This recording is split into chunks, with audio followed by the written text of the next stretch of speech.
Maître Sandro Adjaré Raphaël Gaman.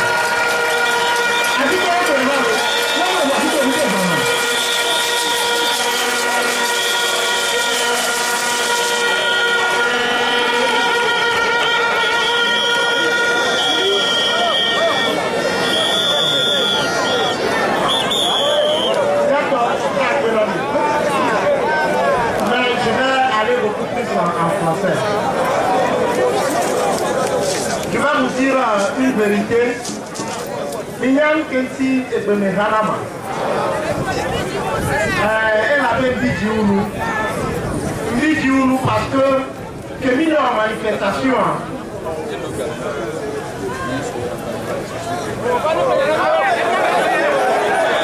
Oui, Mignan en manifestation.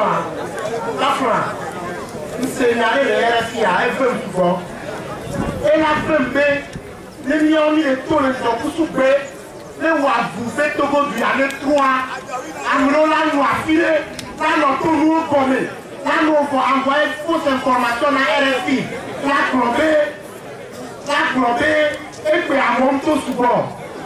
Et comme souvent, et si, comme Seigneur, il y a RFI, il y a RFI directement.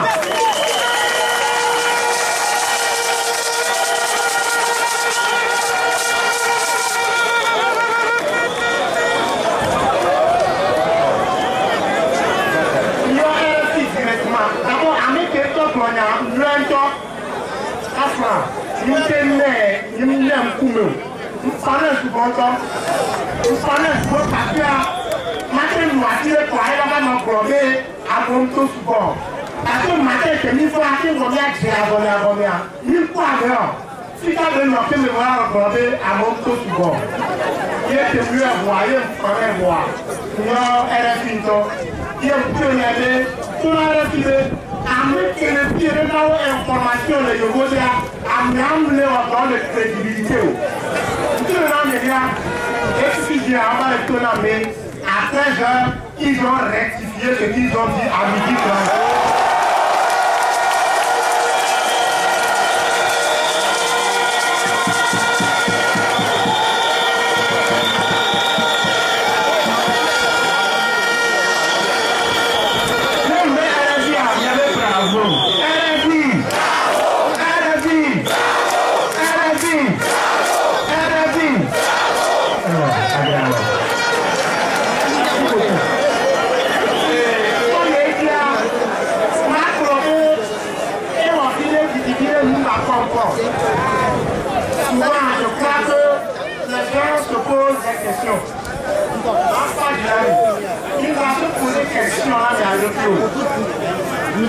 Ne doutez jamais à la détermination de mettre Tandé Adjaré pour la lutte pour la démocratie au Togo.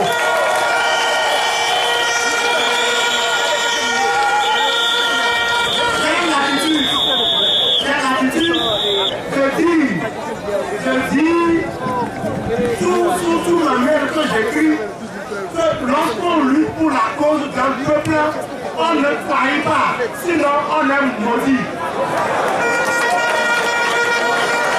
Je le répète, pour ceux qui vous écoutent et ceux qui sont tapis dans l'ombre pour trahir la lutte du peuple togolais, que lorsqu'on lutte pour la cause d'un peuple, on ne trahit pas, sinon on est maudit.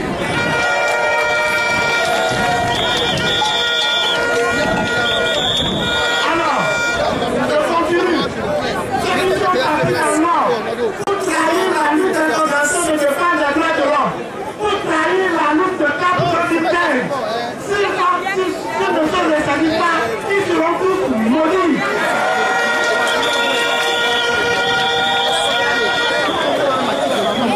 Alors, je suis venu pour vous dire pourquoi nous devons faire les réformes.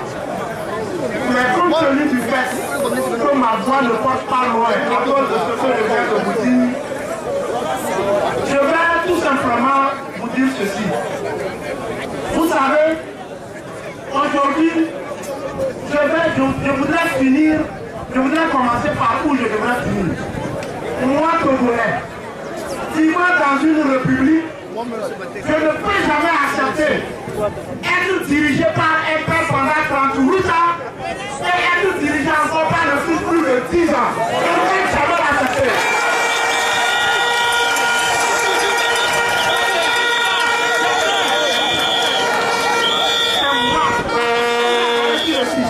Je dis que nous sommes dans une république.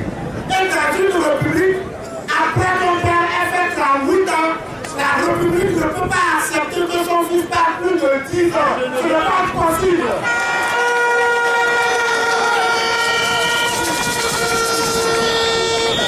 Alors, quand nous parlons des réformes, quand le premier projet de loi est sur le bureau de l'Assemblée nationale, je crois que nous avons appris tous.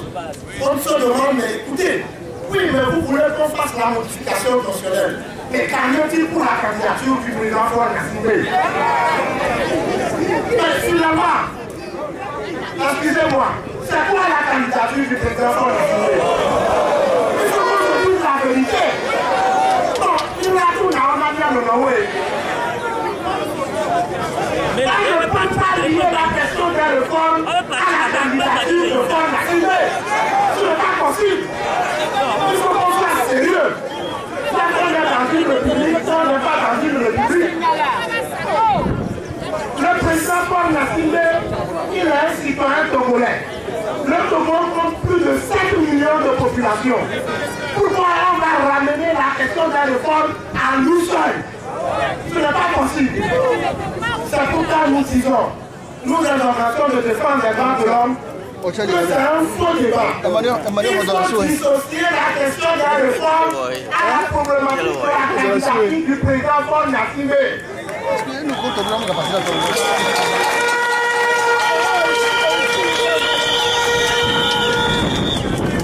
Il faut dissocier les deux problèmes, ce n'est pas la même chose. La réforme, c'est un impératif démocratique.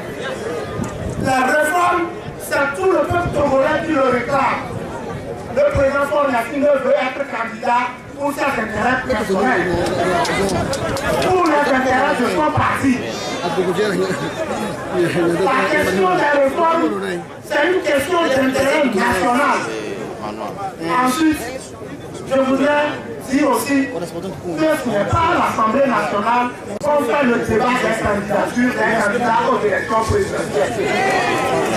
Ce n'est pas à l'Assemblée nationale. Nous sommes dans une démocratie, dans une république. La candidature se discute à la Cour constitutionnelle. On a qu'à nous faire des réformes.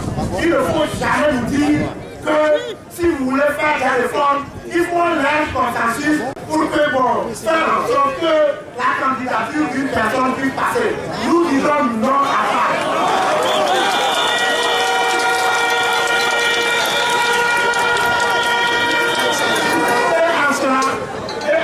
Je voudrais interpeller la communauté internationale qui a l'habitude de faire médecin après la mort comme cela s'est passé au Burkina Faso.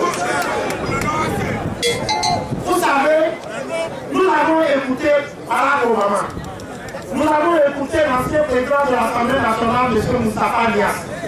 Nous avons écouté hier le président François Hollande. Monsieur le chef d'État des pays africains, ne cherchez pas à vous accrocher au pouvoir.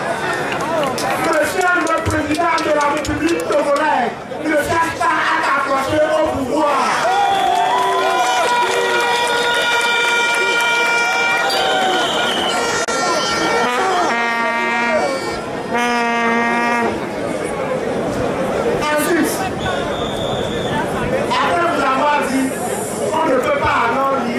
Problématique, la question des réformes, à la question, à la candidature du président Faure, je m'en tout simplement vous dire que nous devons cette fois-ci tenir l'exemple de ce qui se passe ailleurs. Nous sommes le seul pays dans la sous-région, la CEDEAO, lui et moi, nous sommes le seul pays où on n'a pas limité le mandat présidentiel. Ce n'est pas possible. Nous sommes le seul pays en Afrique de l'Ouest où on ne peut pas faire les élections à deux tours. Mais c'est quoi? Autrement, nous sommes quoi? Vous n'avez pas des acquis humains?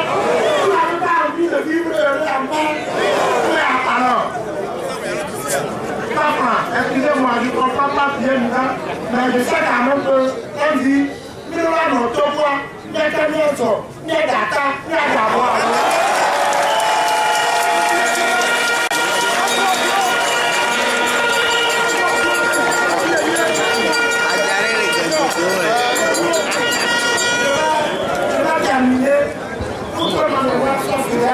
En vous disant ceci.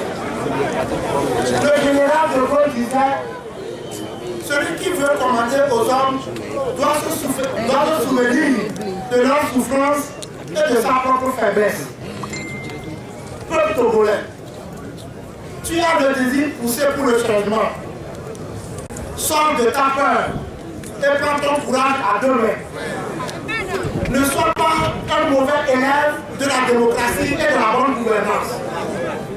On t'a dit en avril 2012 que c'est une minorité qui s'accapare des richesses nationales. C'est un détournement des deniers publics. On t'a dit encore en avril 2013 qu'il y a de la surfacturation. C'est aussi un détournement des deniers publics. En février 2012, on t'a dit qu'il y a un agent national de l'enseignement qui torture les gens. On n'a pris aucune mesure pour arrêter les fonctionnaires, mais pourtant, on les a nommés à la tête de la gendarmerie. Mais finalement, est-ce que nous allons demeurer dans cet état de choses? Je crois que cette fois-ci, ne nous décourageons pas. Aujourd'hui, nous n'avons pas entendu le crépitement des grenades lacrymogènes. Mais je voudrais nous dire, la prochaine fois, même quand nous allons écouter et entendre les grenades lacrymogènes crépiter, ne nous dispersons pas. Oui.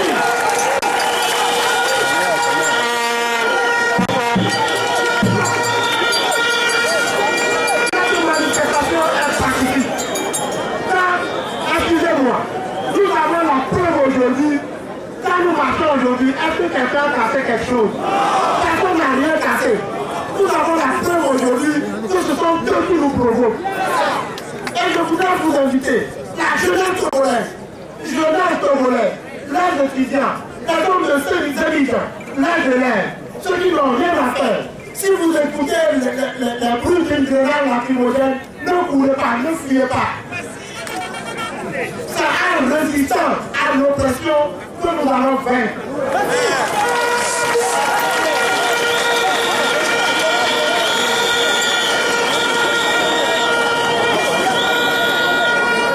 Je voudrais finir en tournant respectueusement vers les responsables de CAP 2015. Je vous salue, chers responsables de CAP 2015. Je crois que vous avez fait un pas. Les organisations de la société civile que nous sommes, nous prenons à sa juste valeur le pas que vous avez posé. Et je crois que mutuellement, nous allons faire cette lutte. Je finis par cette parole du président Jean-Pierre Fabre que cette fois-ci, nous devons conclure cette lutte.